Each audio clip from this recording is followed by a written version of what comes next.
सद्बुद्धि, सन्मार्ग और कार्य का संकल्प देना, अडिग रहे विश्वास तुम पर, ऐसा अंतः कर देना, मेरे हृदय में आने में तुम्हें कोई संकोच न हो। हे गुरुदेव, मुझे नज़रों से दूर कभी न होने देना। हे गुरुदेव, मुझे नज़रों से दूर कभी न होने देना। नमस्कार, गायत्री चिंतन धारा के इस सतत प्रवाह में आपका स्वागत है। मित्रों, आज हम श्राद्ध तर्पण विज्ञान के विषय में चर्चा करने वाले हैं। विज्ञान आखिर क्या है? विज्ञान किसके लिए है? आप ये भी सोच सकते हैं कि श्राद्ध तर्पण में ये जो तिल, जौ, पत्तल, दूध, दही, पिंड, ये सब अशुद्ध है, इसका श्राद्ध तर्पण में उपयोग करते हैं क्योंकि ये पितरों का है और इससे दूर रहना चाहिए। जैसे पितर कोई अछूत होंगे, भूत प्रेत होंगे, ऐसी कोई अनिष्टकारी ताकतें होंगी, हाँ हाँ हाँ पितर का छुआ है। अरे ये सब क्या है? तो ये अज्ञान है, ये भ्रम है। और भी अनेक भ्रम है। एक भाई ने तर्पण किया तो दूसरे को करने की ज़रूरत नहीं है, या बाप कर रहा है तो बेटा बेटी दूसरे को तर्पण करने की ज़रूरत नहीं है, पति कर रहा है तो पत्नी को करने की ज़रूरत नहीं है। और सबसे बड़ा भ्रम तो यह है कि श्राद्ध तर्पण महिलाएं नहीं कर सकती। न जाने कितनी बातें, न जाने कितने सब शिगुफे हवा में घूमते रहते हैं। हमको जड़ तक जाना पड़ेगा। किसी का भी खानदान या जात बिरादरी अलग होने से मानवता तो नहीं बदल जाती ना। मानवीय संबंधों पर उसका क्या असर पड़ता है खानदान, जाति बिरादरी का? क्या शरीर का विज्ञान बदल जाता है जाति बिरादरी बदलने से? क्या दुख दर्द खुशियों के मायने बदल जाते हैं? क्या इसका असर भूख प्यास पर पड़ता है? विज्ञान कह रहे हैं तो सोचना पड़ेगा ना। क्या कोई गारंटी ले सकता है कि अमुक अमुक खानदान में ही हम जन्म लेंगे या जन्म लेंगी? हमारे माँ बाप, हमारे भाई बहन, पति पत्नी, बेटा बेटी या जो भी रिश्ते हैं, ये सब उन्हीं आत्माओं से हर जन्म में ऐसे ही होते रहेंगे? ये कोई गारंटी ले सकता है? या मान लो गांव से आपके दादा दादी कुछ दिन के लिए आपके पास आ गए, तो आपका क्या कहना है? केवल घर का बड़ा आदमी उन्हें प्रणाम करेगा और वही उनसे बात करेगा और वही उनकी बात सुनेगा, और बाकी लोग क्या करेंगे? क्या उनका दादा दादी से कोई संबंध नहीं है? क्या उनसे वो इसलिए बात नहीं करेंगे कि उनकी सेवा इसलिए नहीं करेंगे कि वो घर के बड़े हैं, वो कर रहे हैं, हम नहीं करेंगे? क्या घर का कोई एक व्यक्ति मर जाए तो उसको एक ही व्यक्ति कंधा देगा, तो बाकी तीन तरफ से वो कौन उठाएगा मुर्दे को? ऐसा नहीं होता है। थोड़ा सा समझ करके करना है काम को, है ना। आप विज्ञान के युग में जी रहे हैं भाई, आपको सोच विचार करना चाहिए। आप सोचो ना, व्यक्ति की अंतिम क्रिया हो गई, ठीक है, अंतिम क्रिया हो गई, तो क्या बचा फिर? थोड़ी सी राख बची, थोड़ी सी हड्डियां बची। आत्मा तो अदृश्य थी, निकल गई, पता ही नहीं चला कब निकली। हड्डियां राख बची है।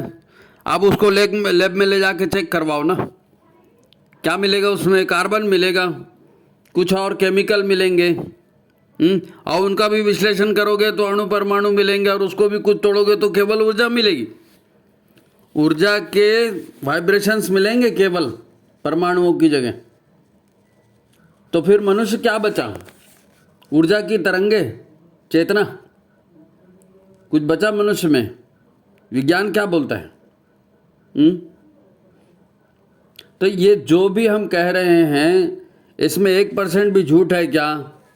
अगर ये गलत नहीं है तो इसको मानने में कौन स्त्री पुरुष या जाति बिरादरी आड़े आते हैं जी?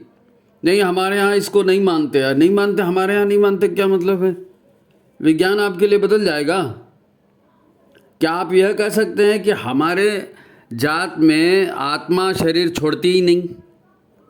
आज तक हमारे खानदान में किसी की आत्मा ने शरीर नहीं छोड़ा, बोल सकते हो?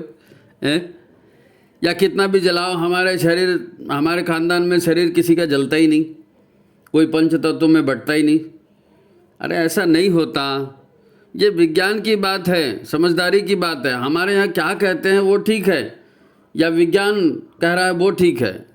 आपको निष्कर्ष निकालना पड़ेगा। मित्रों, अब ये आध्यात्म का युग है, आध्यात्म विज्ञान का युग है नहीं? कुछ करना या नहीं करना, यह निर्णय आप बिना जानकारी के कैसे ले सकते हैं?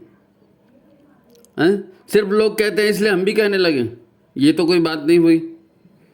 देखो, हर व्यक्ति अकेला पैदा होता है, अकेला ही मरता है और अकेला ही सुख दुख भोगता है। दूसरा व्यक्ति आपकी मदद इंसानियत के नाते कर सकता है या भावनात्मक संबंध होने की वजह से कर सकता है। तो श्राद्ध तर्पण भी तो यही है। अपने पूर्वजों के प्रेम, त्याग और ऋणों को मत भूलो भाई। पूर्वजों से हमारा संबंध है, उन्होंने हमारे लिए त्याग किया है, उन्होंने घर बनाया, उन्होंने भाषा बनाई, उन्होंने विज्ञान बनाया, ज्ञान विज्ञान बनाया, खेती करना सिखाया, कपड़े बनाना सिखाया, सब पूर्वजों ने सिखाया है। वो शरीर रूप में आज हमारे बीच नहीं है तो क्या हुआ?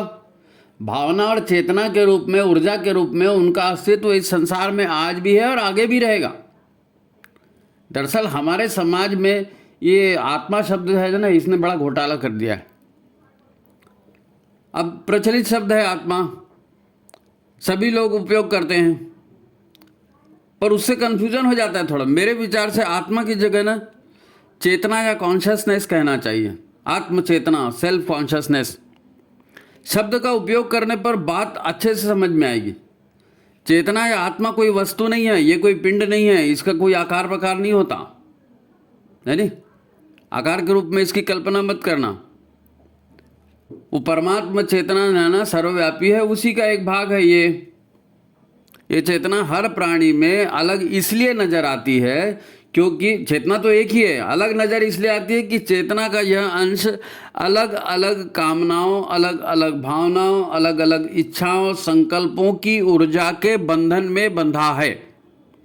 फिर से बोल देता हूँ, अलग अलग कामनाओं की ऊर्जा, अलग अलग संकल्पों की ऊर्जा, अलग अलग इच्छाओं की ऊर्जा में बंधा हुआ है ये चेतना का अंश।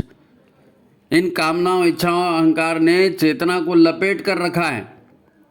इन्हीं ऊर्जाओं के बंधन में है हमारी चेतना। इन्हीं भावनाओं के सागर में अपने अहंकार से लिपटी हुई हमारी चेतना भटकती आ रही है। भवसागर बोलते ना, तो भावनाओं के सागर में हमारी चेतना भटक रही है। भटकने का कारण क्या है? भटकने का कारण यह है कि उसके अहंकार की ऊर्जा ने अपना एक अलग अस्तित्व स्वयं में बना लिया है। मैं ऐसा ही हूँ, मेरा खानदान ये है, मेरी जात ये है, मेरा नाम ये है, हमारे यहाँ ऐसा होता है, हमारे नहीं। ये सब अहंकार की बात है, अपने पहचान की बात है। अहंकार ने बुरा शब्द नहीं कह रहा हूँ, अहंकार मतलब अपने हम का आकार, हम अपने आप को क्या समझ रहे हैं वो अहंक। तो अहंकार ने ही मेरा बनाया। अहंकार अब मेरा बन गया तो तेरा बनेगा ना। मेरा तेरा तो अहंकार से ही तो मेरा तेरा चालू होता है। तो मेरे तेरे की भावना अहंकार से बनी है।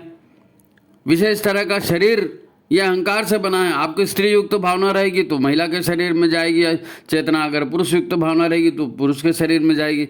और किसी तरह के भोग की और कोई वासना तीव्र होगी तो हो सकता है किसी पशु के शरीर में चले जाए, है नहीं? अब शरीर जो है वो इंद्रियों से काम करता है और इंद्रियों को चाहिए प्रकृति का भोग। अब यही अहंकार, कामना, भोगों की इच्छा परेशानी का कारण है और डिटेल में नहीं जाते, नहीं तो फिर वो हर बार वही होता है। लोग हमको ये कहते हैं कि आप ऊर्जा ज़्यादा बोलते हो तो ऊर्जा ना बोलूँ तो क्या करूँ? अच्छा, इसको एक दूसरे छोटे से उदाहरण से समझो कि चेतना जो है सर्वव्यापी है, ईश्वर का स्वरूप है। ये अलग अलग जगह बटी हुई दिखती है, अलग अलग जन्मों में। आपको लगता है कि भाई उस जन्म की चेतना, इस जन्म की चेतना, तो ऐसा वैसा कुछ नहीं होता। जन्म वन्म क्या है? शरीर तो खुद पंचतत्व का है, पंचतत्व फिसलते जाते हैं, चेतना वही रहती है, आदमी वही रहता है, संस्कार वही रहते हैं, सब कुछ तो वही रहता है। शरीर बदल गया तो कपड़े बदलते हैं, घर बदलते हैं, वैसे शरीर बदलता है। खैर, तो एक उदाहरण से समझते हैं, उदाहरण से क्लियर हो जाएगा। एक माँ है, ठीक है, उसका एक पति है, उसके कुछ बेटे हैं, उसकी कुछ बेटियां हैं, फिर उसकी बहू है, फिर उसका दामाद है, फिर उसके अपने माता पिता हैं, उस माँ के अपने भाई बहन हैं, दादा दादी हैं, नाना नानी हैं, जिनकी गोद में वो कभी बचपन में खेली थी। अब दोनों कुलों से उसका एक जैसा संबंध है, क्योंकि एक कुल में पैदा हुई, दूसरे में गृहस्थी कर रही है, दोनों कुलों से उसका संबंध। ये तो एकदम नज़दीकी संबंध है ना। इसके अलावा और भी संबंध है, चाचा चाची, भैया भाभी, उन सब का परिवार, अन्य कोई मित्र सहेलियां होंगी वो, है ना, ये सब अपनों की श्रेणी में आते हैं ना। अब आप सोचिए कि उस माता की चेतना या उस माता की आत्मा कहाँ कहाँ से जुड़ी है, एक साथ जुड़ी है, दोनों कुलों से, दोनों कुलों के कितने सारे व्यक्तियों से, उनकी भावनाओं से, उनके सुख दुख से वो एक अकेली महिला जुड़ी है, एक अकेली महिला जुड़ी। वो उनके सुख दुख का अनुभव करती है, उनकी मदद भी करना चाहती है, फिर उनसे वक्त पड़ने पर सहयोग की अपेक्षा भी करती है। क्या नहीं करनी चाहिए? सोच कर देखो ना, एक अकेली आत्मा कहाँ कहाँ रिलेशन में मेंटेन कर रही है। इस जन्म के पिछले जन्म ही तो हुआ ना, मायके से ससुराल आ गए, ससुराल से और बड़े हो गए, तो ये सब जन्म ही तो है। ये सच है और यही सच है। अब कोई कहे कि ना कहे, हमारे खानदान में एक व्यक्ति का केवल एक ही से संबंध है, तो ठीक है भाई, मानते रहो, लेकिन ये अपने आप को अंधेरे में रखना कहलाएगा। समझने की कोशिश करो। ये सब इसलिए कहा गया कि आप श्राद्ध और तर्पण शब्द का अर्थ समझो। हमारी चेतना कहाँ कहाँ बटी हुई है, हमारा अस्तित्व कहाँ कहाँ बटा हुआ है, और ये सारा केवल ऊर्जा का खेल है। ये ऊर्जा का खेल समझाने के लिए ये स्टोरी बताएं। श्राद्ध तर्पण समझना है ना। अरे भाई, शरीर अदृश्य परमाणुओं का भौतिक ऊर्जाओं से बनी संरचना है। वास्तव में ये है तो सूक्ष्म ऊर्जाओं का जोड़ ही ना। सूक्ष्म ऊर्जाएं और चेतना है, उसी का जोड़ है। वो भी सूक्ष्म अस्तित्व ही है। फर्क क्या पड़ा है एक जिंदा आदमी और मुर्दा मरे हुए आदमी में? क्या फर्क पड़ा?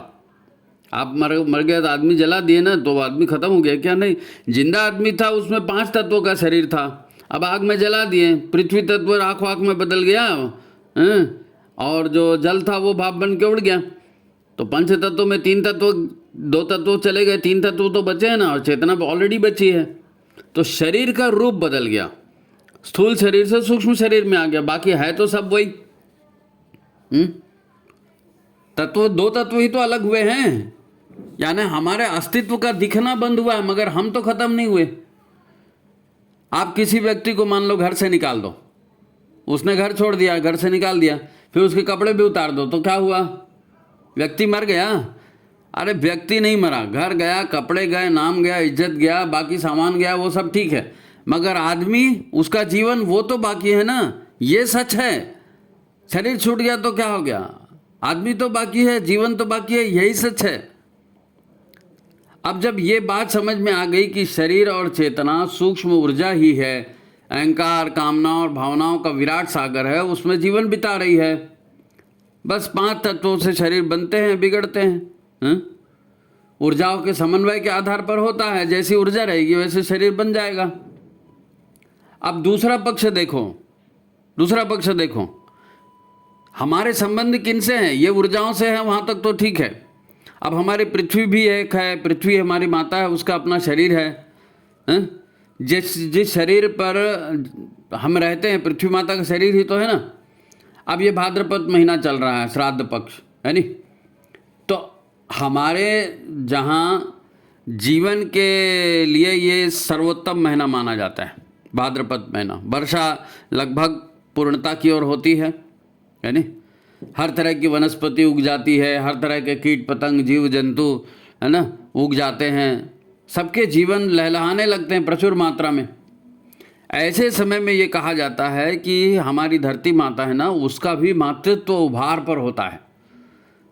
भाद्रपद महीने में धरती माता का मातृत्व भी उभार पर होता है, ठीक है। तो इन 15 दिनों में विशेष करके हमारे पूर्व जन्मों के अशरीरी संबंधियों की जो चेतना है वो धरती पर यहाँ विजिट करने आती हैं।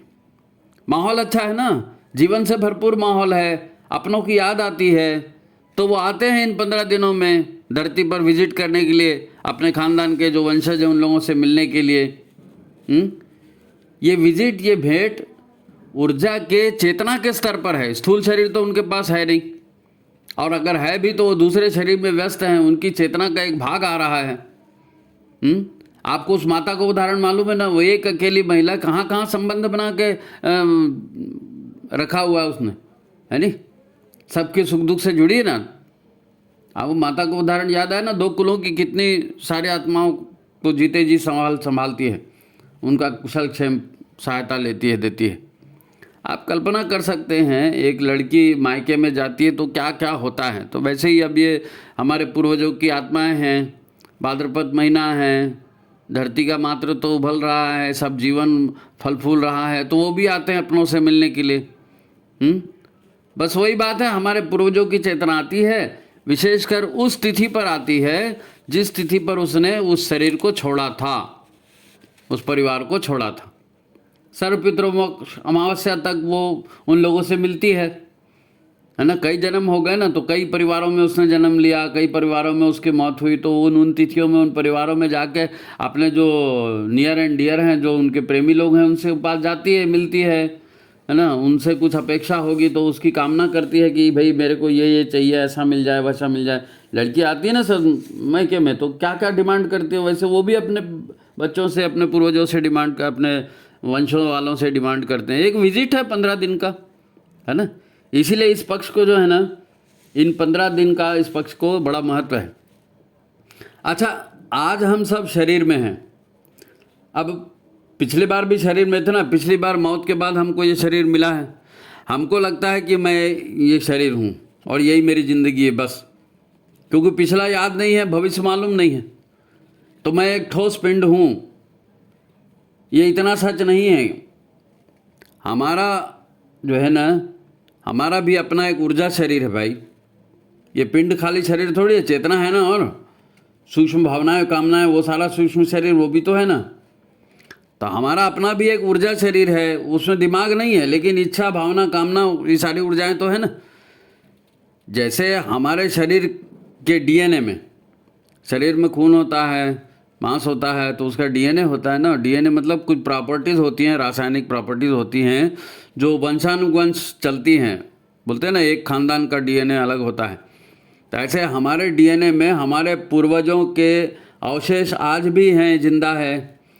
हमारे पूर्वजों का जो रंग था, जो रूप था, जो स्वभाव था, उनकी जो गुण थे, उनकी इच्छा, अनिच्छा, ऊर्जाएं, उनकी रुचियाँ, ये सब हमारे शरीर में आज भी जीवित हैं। पूर्वज हमारे शरीर में जिंदा हैं, पूर्वज हमारे शरीर में जिंदा हैं, और वो हमारे शरीर के माध्यम से अपनी कामनाएं पूरी करना चाहते हैं।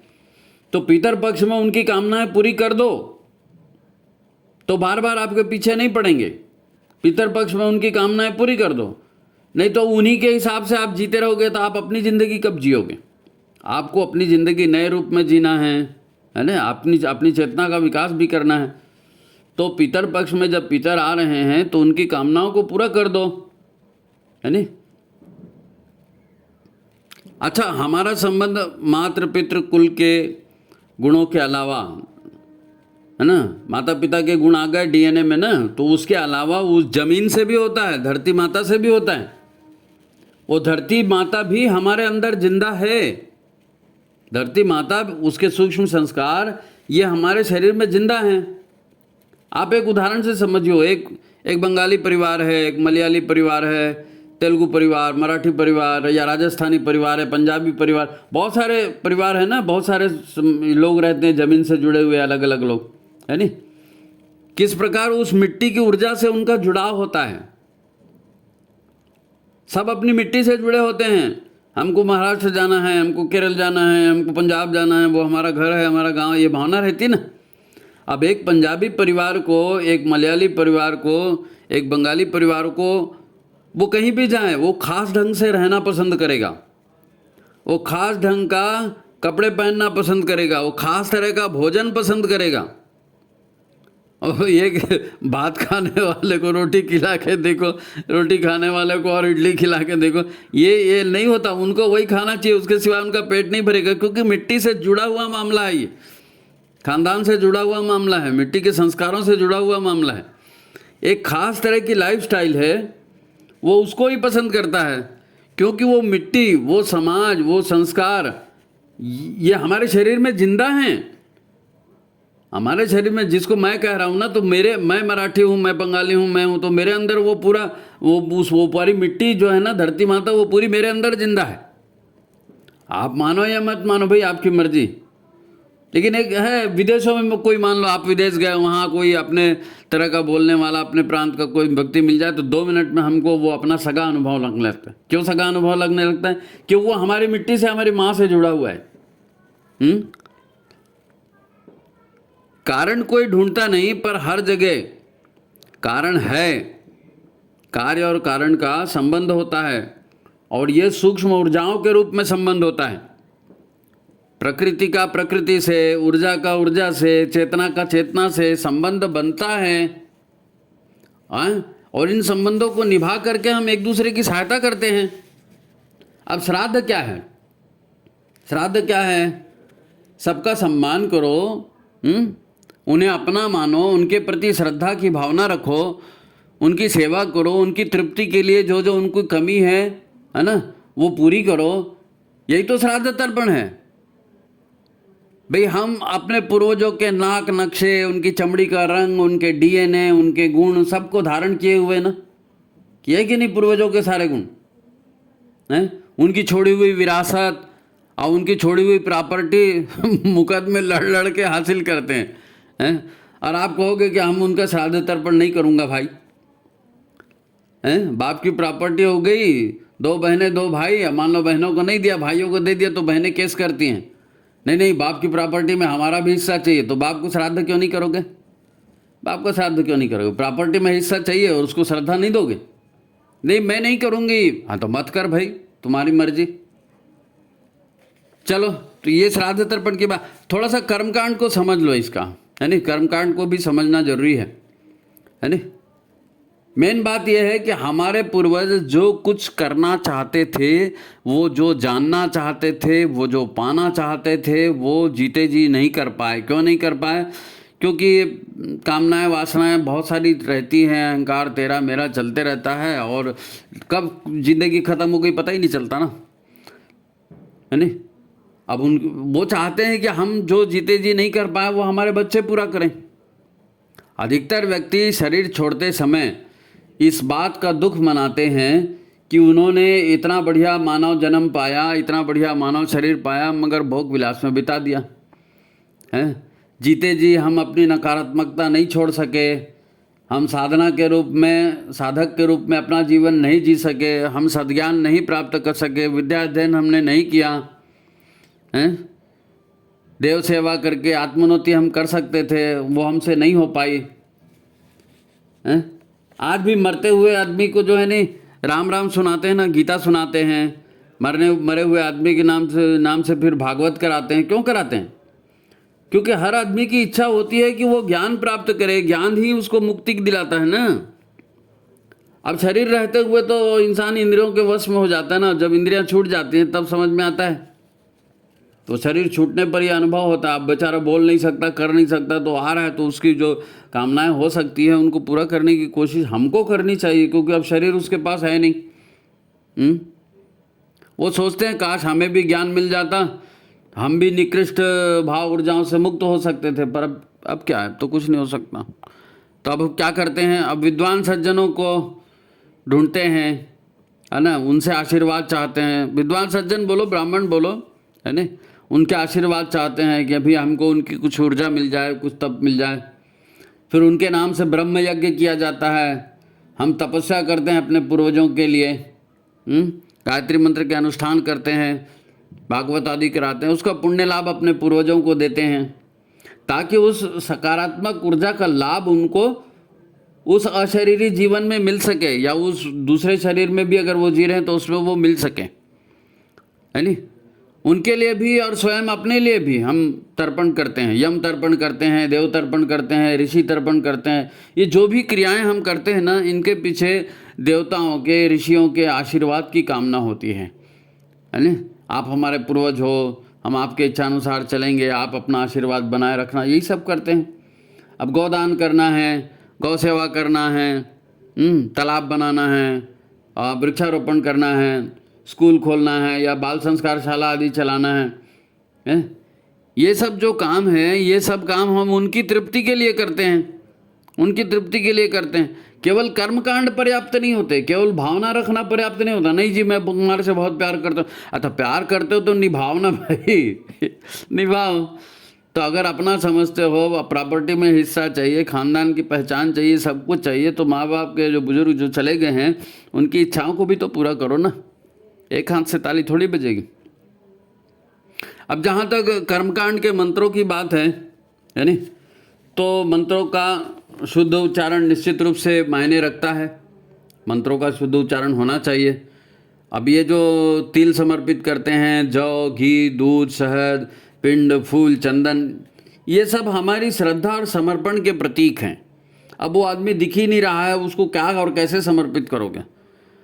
तो तिल पौष्टिक होते हैं, घी पौष्टिक होता है, दूध, शहद, ये सब पौष्टिक होते हैं। अन्न अनाज है, जौ का पिंड बनाते हैं, चावल का पिंड बनाते हैं। ये अपनी ओर से हम श्रद्धा के रूप में प्रतीक के रूप में समर्पित कर रहे हैं इनको।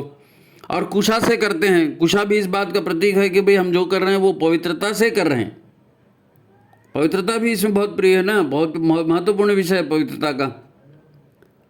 पर सबसे महत्वपूर्ण जो इसमें समर्पित करते हैं ना श्राद्ध तर्पण में, वो है जल।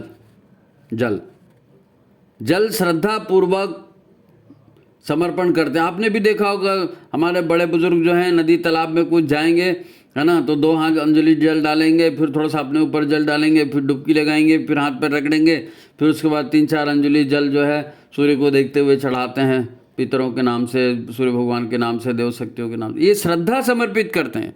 ये श्रद्धा जल जो है ना, ये सबसे अच्छा माध्यम है भाव ऊर्जाओं को एकत्रित करने का। भावनाओं को जल जो है बहुत जल्दी अपने आप में घोल लेता है। तो जल के माध्यम से अपनी भावनाएं जो हैं प्रेषित की जाती हैं, ब्रह्मांड में प्रेषित करते हैं। अगर पितर नहीं भी आएंगे तो जहाँ भी होंगे वहाँ तक वो भावनाएं जाएं। तो ये श्राद्ध तर्पण करना महत्वपूर्ण है। अगर आपके पास पिंड नहीं है, घी नहीं है, दूध नहीं है, शहद नहीं है, तो कोई बात नहीं, आप जल से करो, जल से करो। आपको मंत्र नहीं आते तो कोई बात नहीं, कोई अन्य पदार्थ आपके पास नहीं है तो कोई बात नहीं, आप पानी रखें, गंगा, माँ गंगा का ध्यान करें, माँ गंगा का ध्यान करें, पवित्रता की प्रतीक है वो, है नहीं, उनका आह्वान करके वो जल श्रद्धा के रूप में उनको समर्पित करें। देखो, श्राद्ध तर्पण का मूल विषय जो है ना, ये श्रद्धा से जुड़ा हुआ है। मन से करना है काम, श्रद्धा से करना है काम, उनके एहसानों को अनुभव करना है, उनकी सेवा के भाव से करना है काम।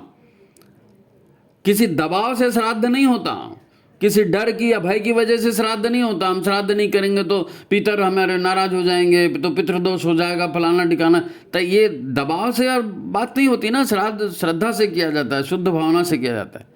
दबाव से करेंगे तो वो श्राद्ध थोड़ी है जी, वो श्राद्ध नहीं है। शुद्ध मन से श्राद्ध होना चाहिए। शुद्धता और पवित्रता की ऊर्जा ही प्रभावी होती है। शुद्धता और पवित्रता की ऊर्जा जो है ना, वही कार्य करती है, ऊर्जा ही काम करती है, भावनाएं काम करती हैं।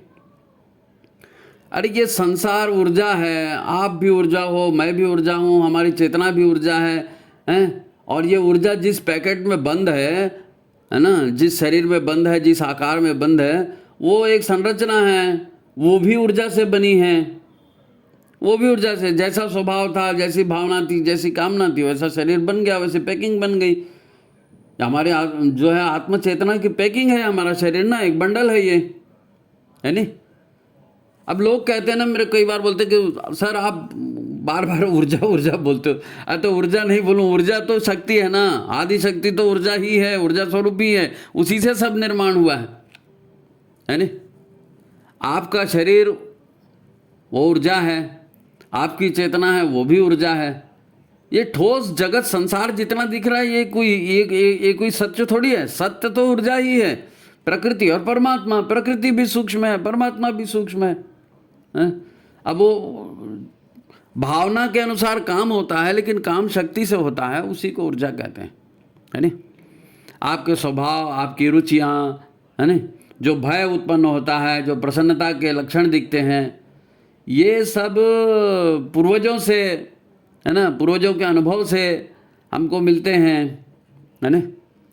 आपका जीवन इसी ऊर्जाओं से बंधा हुआ है। जो धरती माता से ऊर्जा मिली है, पूर्वजों से ऊर्जा मिली, उसी से शरीर बंधा हुआ है। आपने इसको अपना मान लिया, जो भी अच्छाई बुराई थी उसको अपना मान लिया। बड़ा गर्व करते ना, मैं बंगाली हूँ, मैं मराठी हूँ, मैं पंजाबी हूँ, गर्व करते हैं, हमने मान लिया ना उसको। पर ये सब हमारे पूर्वजों की और उस मिट्टी की छाप ही तो है। उस ऊर्जा की छाप ही है। अब हमने उसको अपना मान लिया तो हमारा हो गया। पूर्वजों के नकारात्मक और सकारात्मक ऊर्जा के बंधन है ये, और हम इन बंधनों में बंधे हैं। इन्हें पूरा करना आपकी इच्छा में है, शामिल हो चुका है। हमारी कामनाएं हैं, मैं ये करूँगा, मेरी इच्छा है, मेरा संकल्प है, मैं ये करूँगा, तो शरीर के रूप में हम उसको पूरा कर रहे हैं। लेकिन है तो पूरा ऊर्जा और चेतना का खेल, है नहीं। इसका मतलब ये है कि आप स्वतंत्र रूप से नहीं जी रहे हैं। आप अपने पूर्वजों से जुड़े हैं, आप अपनी मिट्टी से जुड़े हैं, आप उन भावनाओं से, उन श्रद्धाओं से, उन कल्पनाओं से, है ना, उनके संकल्पों से, सबसे जुड़े हुए हैं। तो मुक्त कैसे हो गए आप? तो मुक्ति के लिए जो ऋण है, जो भी हमको जिससे मिला है उसका उसको वापस करना है। तेरा तुझको अर्पण क्या लाग है मेरा, देवताओं से मिला है, देवताओं को वापस करना है, ऋषियों से मिला है, ऋषियों को वापस करना है। देव ऋण, पितृ ऋण, मानव ऋण, समाज ऋण, ये बोलते नहीं। तो ये सब ऋण कैसे बात, ये श्रद्धा से इसी तरह से होगा, है ना। अब पूजा के साधन जो हो सकते हैं अलग अलग हो, तिल, जौ, घी, दूध, पिंड, अमका डमका, ये पूजा के, इनके माध्यम से हम अपनी श्रद्धा समर्पित करते हैं। पूजन इसीलिए होता है, और करते भी इसीलिए हैं कि हम मन के बंधनों से, ऋणों से मुक्त हो जाएं, तो हमारा जीवन भी स्वतंत्र रूप से चले। नहीं तो आप स्वतंत्र रूप से जी नहीं पाएंगे। आपके अंदर आपके पूर्वज जीते रहेंगे, आपकी मिट्टी जीते रहेगी, है ना। आप उसी से बंधे हुए रहेंगे, बार बार वहीं पर जाके जन्म लेंगे, मर जाएंगे तो वहीं कोई पीपल झाड़ होगा, उसमें लटक जाएंगे जाके, है ना। तो ये ऊर्जा और चेतना का खेल है। श्राद्ध तर्पण एक जो है ना अध्यात्म विज्ञान का विषय है, और इसको रूढ़िवाद से मुक्त करना है। पिछले बार भी हमने बलि प्रथा के लिए यही कहा था कि भाई बलि प्रथा है। आपने वीडियो देखा कि नहीं? वो उसको ज़रूर देखिए। बलि प्रथा अद्भुत वीडियो है, वो ज़रूर देखिए। हमको संसार में आए हैं तो सत्य को जानना है, जीना है, समझना है। जब हमने गुरु बना लिया है तो गुरु की ओर से ज्ञान मिल रहा है, ले लो ना। किताबें नहीं पढ़ सकते, वीडियो के माध्यम से मिल रहा है तो वीडियो के माध्यम से ले लो। तो आज ये श्राद्ध तर्पण का आपको विधान बताया है, और अभी तो पूरा पक्ष बचा है, आज पहला ही दिन है ना। तो आप श्राद्ध तर्पण में भाग लें। ऐसा नहीं कि हमारे वो कर रहे हैं, हमारे वो कर रहे हैं तो हम नहीं करेंगे। सबको, सब मनुष्य अकेला पैदा होता है, अकेला मरता है, अकेला भोगता है। बात को समझो, है ना। तो ठीक है, 2-4 बार और सुनिए, अगर समझ में नहीं आया तो, है ना। लाइक कीजिए, शेयर कीजिए, और ज़्यादा से ज़्यादा लोगों तक पहुंचाइए। तो फिर आज की बात समाप्त करें। नमस्कार, प्रणाम।